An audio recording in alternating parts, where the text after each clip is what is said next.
Salut à vous les amis, c'est Aymen et j'espère que vous allez bien. La nouvelle version d'iOS 13, soit la version 13.6, est disponible. Et dans cette vidéo, nous allons décortiquer un petit peu les nouveautés qu'elle apporte. La première nouveauté inclue dans iOS 13.6 est l'apparition de Car Key. Cette fonction a été présentée lors du WWDC et permet de transformer votre iPhone en une clé numérique pour votre voiture. Elle permet aussi de partager votre clé à l'un de vos proches ayant bien sûr un iPhone compatible en leur attribuant des autorisations spécifiques, comme le fait de ne pouvoir ouvrir seulement les portes avant ou arrière, ou seulement le coffre, ou carrément conduire avec ou sans limitation de vitesse. Cette fonction arrive un petit peu en avance car à la base elle devait être prévue pour iOS 14. Sachez que cette fonction est aussi compatible avec les Apple Watch série 5. Cette fonction n'est accessible qu'avec les voitures de la marque BMW qui reste pour l'instant leur seul partenaire. Elle sera compatible avec la majorité des BMW et commercialisée à partir de cet été 2020. Pour ceux qui souhaitent avoir un peu plus de détails sur les modèles exacts qui seront compatibles avec cette fonction, je vous mettrai le lien dans la description. Autre info bonne à savoir, sachez aussi que si votre iPhone s'éteint par manque de batterie, votre clé numérique continuera de fonctionner jusqu'à 5 heures après son extinction.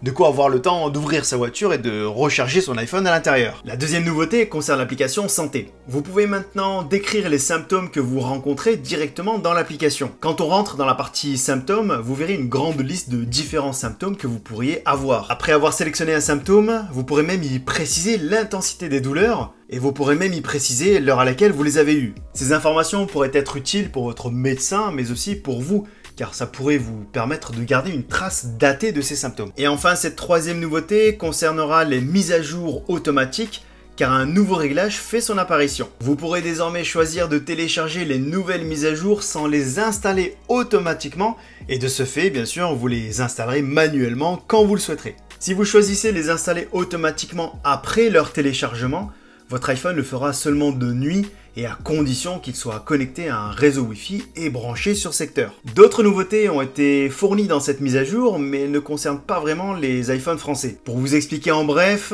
aux États-Unis, l'application News Plus se voit intégrer une fonction audio permettant d'écouter les articles, un peu à la manière d'un podcast ou d'un livre audio par exemple. Les possesseurs d'iPhone aux Émirats Arabes Unis voient maintenant la possibilité d'utiliser FaceTime, chose qui n'était pas encore possible jusqu'à maintenant. Apple a réussi à trouver un accord avec les autorités locaux pour rendre cette fonction accessible. Et bien sûr, comme pour chaque nouvelle version d'iOS, des mises à jour de sécurité ont été apportées. Et voilà les amis, ça sera tout pour ces nouveautés d'iOS 13.6. J'espère que la vidéo vous aura plu, et si c'est le cas, n'hésitez pas à mettre un gros pouce bleu, ça me ferait énormément plaisir, et ça aiderait beaucoup la chaîne à grandir. N'hésitez pas à vous abonner et à cliquer sur la petite cloche de notification pour ne rater aucune de mes prochaines vidéos. Pour ma part, je vous dis à très bientôt et prenez tous soin de vous.